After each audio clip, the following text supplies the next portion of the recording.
ورحمۃ اللہ وبرکاتہ۔ وعلیکم السلام ورحمۃ اللہ وبرکاتہ۔ خیریت سے؟ جی اللہ کا شکر ہے۔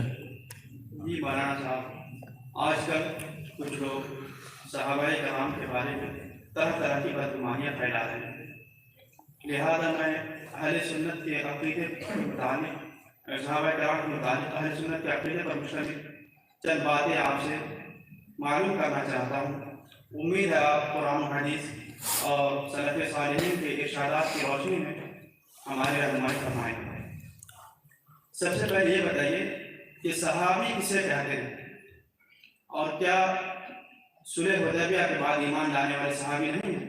ایک شخص اپنی تقریر میں کہہ رہا تھا کہ صلح حدیبیہ کے بعد ایمان لانے والے صحابی نہیں ہیں، اس لیے کہ صحابہ نے انہیں صحابی نہیں مانا۔ تو اس بارے میں آپ کیا کہیں؟ صحابی کسے کہتے ہیں؟ بخاری شریف مع فتح الباری میں صحابی کی تعریف یعنی ڈیفینیشن ان لفظوں میں کی گئی ہے: من صحب النبی او رآہ من المسلمین ومات علی ذلک فہو من اصحابی، یعنی وہ خوش نصیب شخص جس نے نبی کریم صلی اللہ علیہ وسلم کی صحبت پائی ہو ایمان کی حالت میں، اور آپ کو دیکھا ہو اور حالت ایمان ہی میں ان کی وفات ہوئی ہو، وہ صحابی ہیں۔ رسول کائنات صلی اللہ علیہ وسلم کی حیات طیبہ میں صلح حدیبیہ کے بعد ایمان لانے والے ہوں یا صحابہ کرام اور علماء اہل سنت میں سے کسی نے بھی اس کا انکار نہیں کیا ہے۔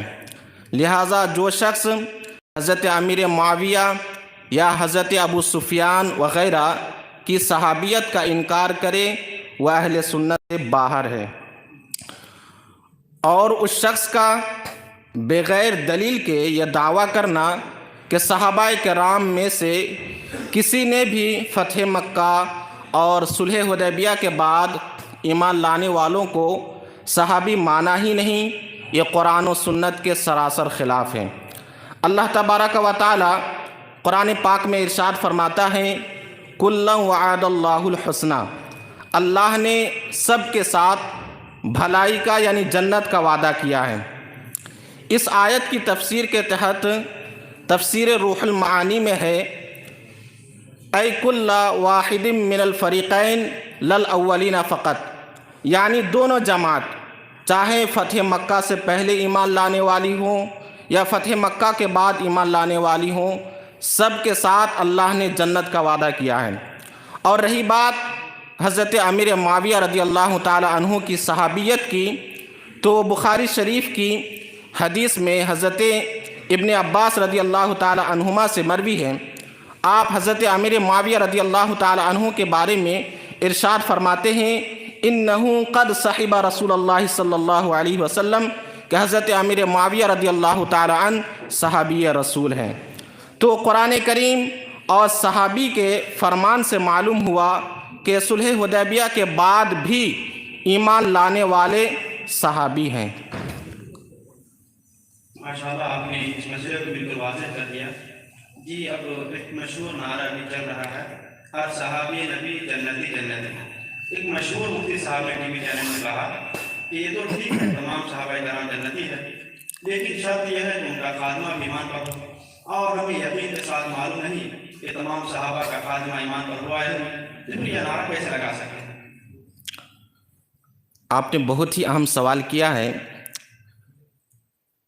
سب سے پہلے مجھے یہ بتائیے، کیا ہم میں سے کوئی یہ کہہ سکتا ہے اپنے والدین کے بارے میں، اپنے اساتذہ کے بارے میں یا اپنے پیروں کے بارے میں کہ انہوں نے ساری زندگی تو نیکیاں کر کے گزاری لیکن پتہ نہیں ان کا خاتمہ ایمان پر ہوا یا نہیں؟ یار صحابی کہتے ہی اسے ہیں جس کا خاتمہ بھی ایمان پر ہوا ہو، لہٰذا اس شخص کا یہ کہنا ہی اس کے ذہن کی گندگی کو ظاہر کرتا ہے۔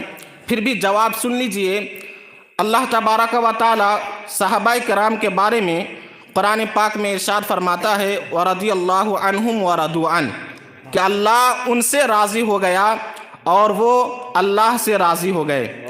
اس آیت کی تفسیر میں علامہ ابن حجر حیتمی اپنی کتاب الصواعق المحرقہ میں فرماتے ہیں ومن رضی اللہ تعالی عنہ لا یمکن موتہ علی الکفر، کہ جس سے اللہ راضی ہو گیا ممکن ہی نہیں ہے کہ اس کا خاتمہ ایمان پر نہ ہو۔ لہٰذا جو لوگ یہ کہتے ہیں کہ پتہ نہیں ان کا خاتمہ ایمان پر ہوا یا نہیں، یہ سراسر غلط ہے اور وہ اہل سنت کو گمراہی کی طرف لے جانا چاہتا ہے، سنیوں کو گمراہ بنانا چاہتا ہے۔ اللہ کی قدرت کو چیلنج کرتا ہے۔ جی بالکل، وہ اللہ تعالیٰ کی قدرت کو چیلنج کر رہا ہے۔ ماشاء اللہ، آپ نے بہت ہی بہترین طریقے سے بات کو خاتمے کی فکر کرتے جی جی بالکل، انہیں تو اپنے خاتمے کی فکر کرنی چاہیے۔ جی اب ہم جو کہتے ہیں کہ فلاں شخص صحابی ہیں، فلاں شخص رضی اللہ عنہ ہیں، تو کسی شخص کے صحابی ہونے پر شرعی ثبوت کیا ہے جس کے ذریعے ہم جان سکیں کہ یہ صحابی ہیں؟ دیکھیے، 4 چیزیں ہیں جن سے کسی شخص کا صحابی ہونا ثابت ہو جاتا ہے۔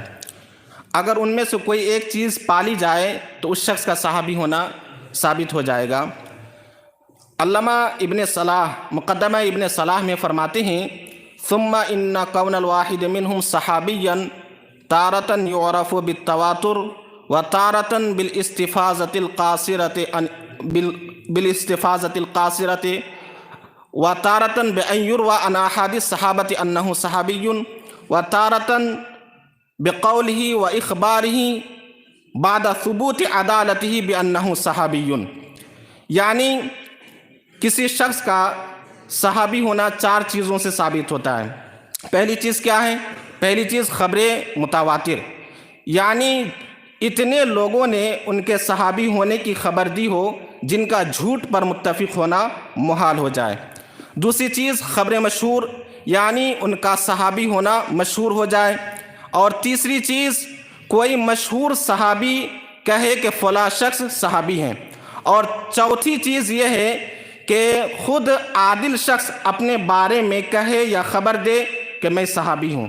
تو یہ 4 چیزیں ہیں جن سے ثابت ہوتا ہے کہ کوئی شخص ہے نا صحابی ہیں۔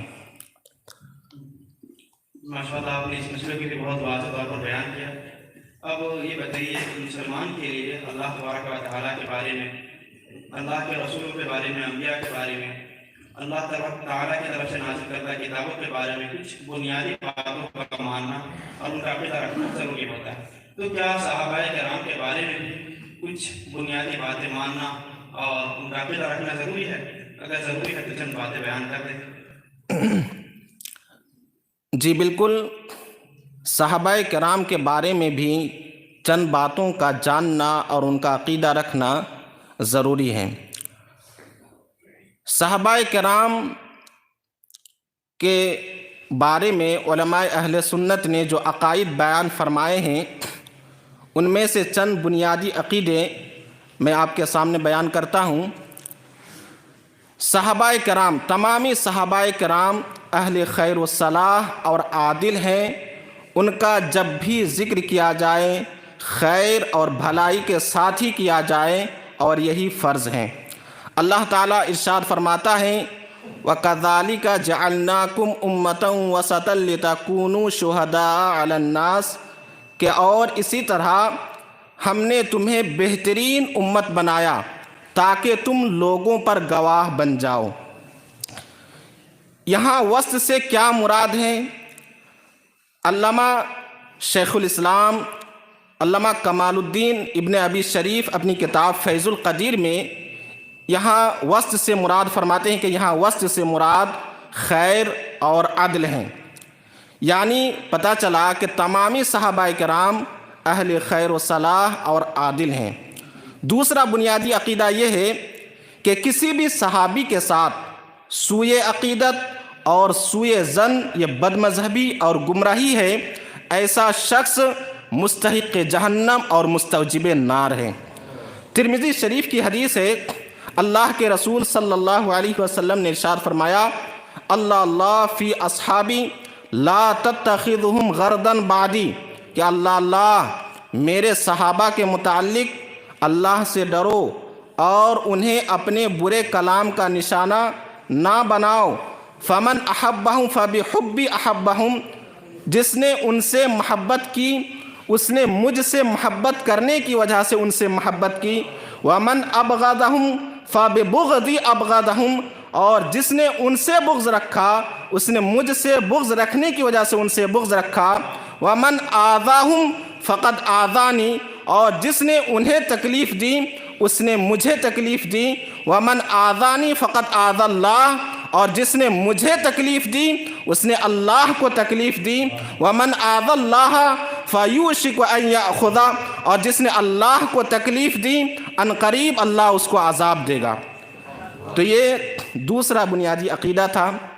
اور تیسرا بنیادی عقیدہ یہ ہے کہ تمامی صحابہ کرام، چاہے وہ صحابہ جو مومنین قبل فتح مکہ ہیں یا وہ صحابہ جو مومنین بعد فتح مکہ ہیں، سب کے سب جنتی ہیں، اور وہ جہنم کی ہلکی آواز بھی نہ سنیں گے۔ اللہ تعالیٰ ارشاد فرماتا ہے کُلًّا وعد اللہ الحسنى، کہ اللہ نے سب کے ساتھ بھلائی کا یعنی جنت کا وعدہ کیا ہے۔ اور دوسری آیت میں فرماتا ہے ان الذین سبقت لہم منا الحسنى اولئک عنہا مبعدون، کہ جن سے ہمارا وعدہ جنت کا ہو چکا وہ جہنم سے دور رکھے گئے ہیں۔ لہٰذا اب ایک آیت میں یہ ہے کہ اللہ نے سب کے ساتھ جنت کا وعدہ کیا ہے، دوسری آیت میں یہ ہے کہ جن سے جنت کا وعدہ کیا گیا ہے وہ جہنم سے دور ہیں۔ تو پتہ چلا کہ تمامی صحابہ کرام جہنم سے دور اور کوسوں دور ہیں، اس کی ہلکی سی آواز بھی نہ سنیں گے۔ تو عقائد کو آپ نے واضح کر دیا۔ تو آج بعض لوگ آج کل ٹی وی چینلوں میں بیٹھ کر کہتے ہیں کہ حضرت ابوبکر صدیق سب سے افضل ہے، کچھ لوگ کہتے ہیں حضرت علی سب سے افضل ہے، اور اس پر بہت زیادہ بحث کرتے ہیں۔ اہل سنت کا کیا موقف ہے، اس کو واضح طور پر بیان کر دیں۔ دیکھیے، تمامی صحابہ کرام میں بلکہ تمام امتوں میں، صرف اس امت کی قید نہیں ہے، تمام امتوں میں انبیاء کرام کے بعد، رسولان اعظام کے بعد انسانوں میں سب سے افضل اور اعلیٰ حضرت صدیق اکبر رضی اللہ تعالی عنہ ہیں، پھر حضرت عمر فاروق رضی اللہ تعالی عنہ ہیں، پھر حضرت عثمان غنی، پھر حضرت علی رضی اللہ تعالی عنہ ہیں۔ اللہ تبارک و تعالی قرآن پاک میں ارشاد فرماتا ہے ان اکرمکم عند اللہ اتقاکم، کہ تم میں سب سے زیادہ عزت والا وہ ہے جو سب سے زیادہ تقوی والا ہے۔ اور ایک دوسری جگہ سورہ واللیل میں ارشاد ہے وَسَيُجَنَّبُهَا الْأَتْقَى، کہ جہنم سے وہ دور رکھا جائے گا جو سب سے زیادہ متقی اور سب سے زیادہ پرہیزگار ہیں۔ تو ایک آیت کریمہ میں ہے کہ سب سے زیادہ عزت والا وہ ہے جو سب سے زیادہ تقوی والا ہے، اور دوسری آیت میں الاتقا فرمایا۔ تو یہاں اتقا سے کیا مراد ہے، فتاوی رضویہ میں بیان ہے کہ مفسرین کا اجماع ہے کہ یہاں الاتقا سے مراد حضرت صدیق اکبر رضی اللہ تعالی عنہ ہیں۔ تو ایک آیت کریمہ میں ہے کہ جو وہ سب سے زیادہ عزت والا وہ ہے جو سب سے زیادہ تقوی والا ہے، اور دوسری آیت میں سب سے بڑا متقی حضرت صدیق کو کہا جا رہا ہے۔ تو معلوم ہوا کہ حضرت صدیق اکبر سب سے زیادہ عزت والے، فضیلت والے اور رفعت والے ہیں، یعنی سب سے زیادہ حضرت صدیق اکبر افضل اور اعلیٰ ہیں۔ بخاری شریف کی حدیث میں حضرت محمد بن حنفیہ، یہ حضرت علی کے صاحبزادے ہیں، ان سے مروی ہے ان محمد بن الحنفیہ قال قلت لأبی ای الناس خیر بعد رسول اللہ صلی اللہ علیہ وسلم قال ابو بکر قلت ثم من قال ثم عمر وخشیت ان یقول عثمان قلت ثم انت قال ما انا الا رجل من المسلمین۔ حضرت محمد بن حنفیہ سے روایت ہے کہ انہوں نے اپنے والد گرامی یعنی حضرت علی سے سوال کیا، پوچھا کہ لوگوں میں رسول کائنات کے بعد سب سے افضل اور بہتر کون ہیں؟ فرمایا حضرت ابو بکر ہیں۔ عرض کیا کہ پھر کون ہیں؟ فرمایا حضرت عمر ہیں، اور میں نے خوف کھایا کہ کہیں حضرت عثمان کا نام نہ لے لیں، اس لیے میں نے کہا کہ پھر آپ ہیں، یعنی ان کے بعد آپ کا درجہ ہے؟ تو فرمایا ما انا الا رجل من المسلمین، میں تو مسلمانوں کا ایک فرد ہوں۔ اور تو ان آیت کریمہ سے اور حدیث پاک سے معلوم ہوا کہ سب سے بہتر اور افضل حضرت صدیق اکبر رضی اللہ تعالی عنہ ہیں۔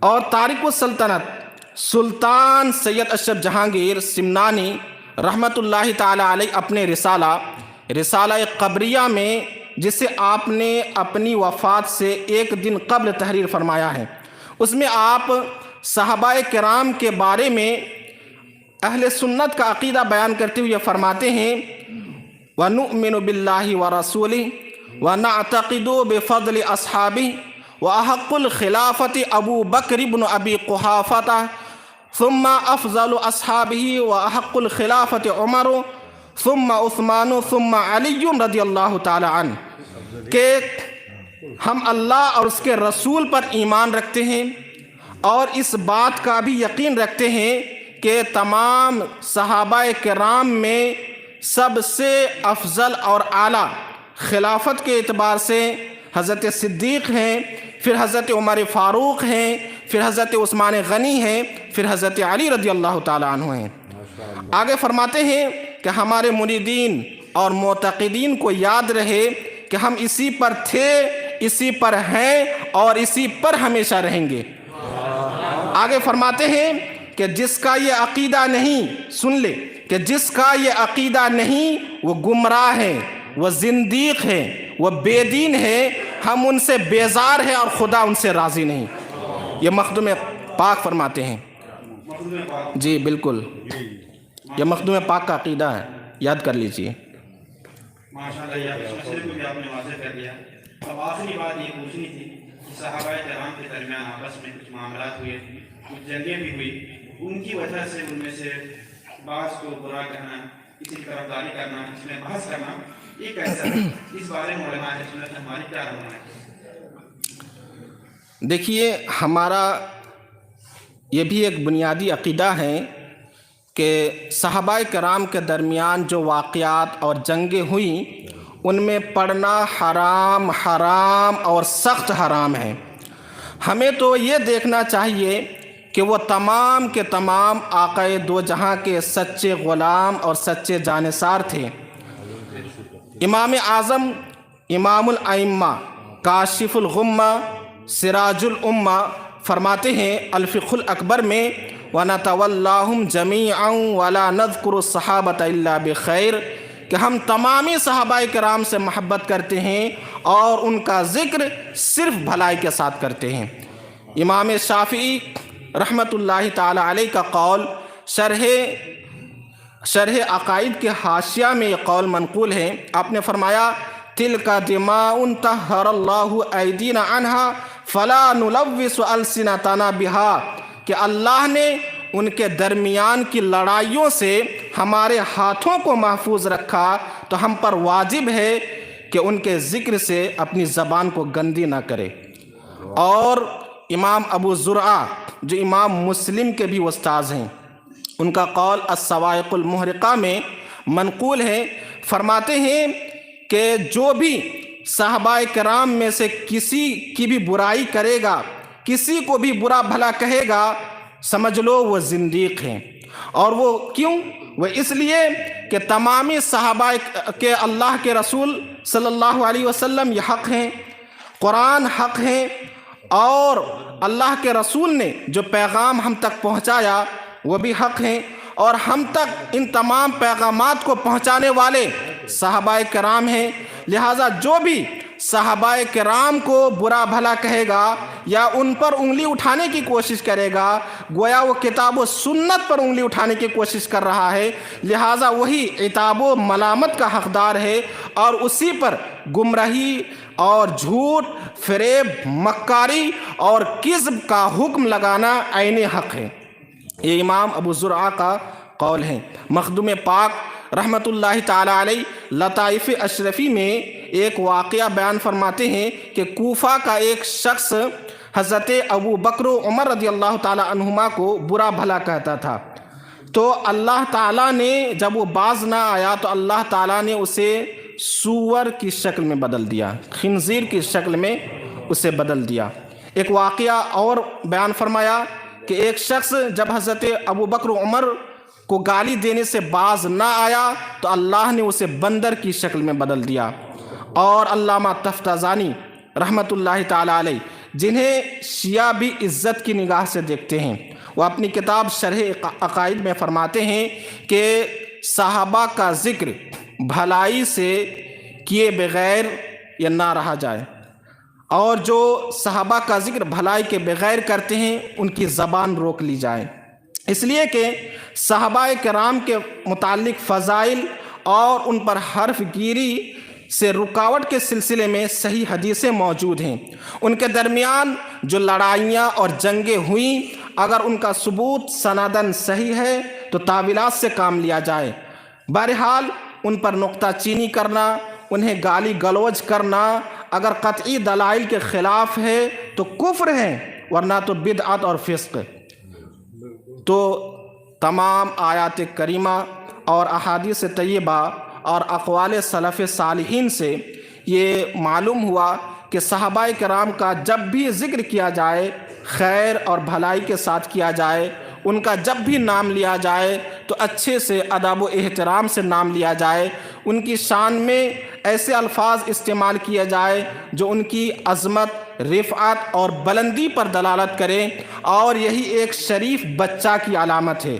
وہ بچہ شریف ہے جو اپنے گھر کے معاملات کو کبھی بھی سڑکوں پر نہیں اچھالتا ہے، اور وہ بچہ بے ادب ہے، بدمعاش ہے جو اپنے گھر کے معاملات کو باہر اچھالتا ہے، سڑکوں پر اچھالتا ہے۔ وہ بچہ با ادب ہے جو صحابہ کرام کے آپسی معاملات کو اللہ کے حوالے کر کے خاموش رہتا ہے، اور وہ بچہ بے ادب ہے، بدمعاش ہے، کمینہ ہے جو صحابہ کرام کے آپسی معاملات کو سڑکوں پر لاتا ہے، سڑکوں پر اچھالتا ہے، ٹی وی چینلوں میں اچھالتا ہے، ڈیبیٹ میں چرچا کا ذریعہ بناتا ہے اور اہل سنت میں انتشار پھیلاتا ہے۔ میں اسوں کو بتانا چاہتا ہوں کہ خدارا صحابہ کرام کو تکلیف نہ دیجیے، صحابہ کرام کو اپنی تحقیقات کا نشانہ نہ بنائیں، صحابہ کے خلاف لوگوں کے دلوں میں نفرتیں پیدا نہ کریں۔ صحابہ کرام بھی حق ہیں، ہم دونوں سے محبت کرتے ہیں، صحابہ کرام بھی ہمارے دل و جگر کے ٹکڑے ہیں، اور اہل بیت بھی ہمارے دل و جگر کے ٹکڑے ہیں۔ اہل بیت اعظام مقتدیان اہل سنت ہے، جو ان سے محبت نہ کرے وہ خارجی ہے، وہ ملعون ہے، وہ مردود ہے۔ ہم دونوں سے محبت و عقیدت رکھتے ہیں، اسی لیے تو امام عشق و محبت اعلیٰ حضرت فرماتے ہیں اہل سنت کا ہے بیڑا پار، اصحاب حضور نجم ہے اور ناؤ ہے اطاعت رسول اللہ کی۔ تو عزیزان ملت اسلامیہ، تمام صحابہ کرام کے ساتھ ہم ہیں اور اہل بیت کے ساتھ بھی ہم ہیں، ہم دونوں سے محبت کرتے ہیں۔ اللہ تبارک و تعالیٰ سے دعا ہے کہ اللہ تعالیٰ ہم سب کو صراط مستقیم پر گامزن فرمائے، اور صحابہ کرام اور اہل بیت کرام کی عظمتوں سے آگاہی نصیب فرمائے۔ السلام علیکم ورحمۃ اللہ وبرکاتہ۔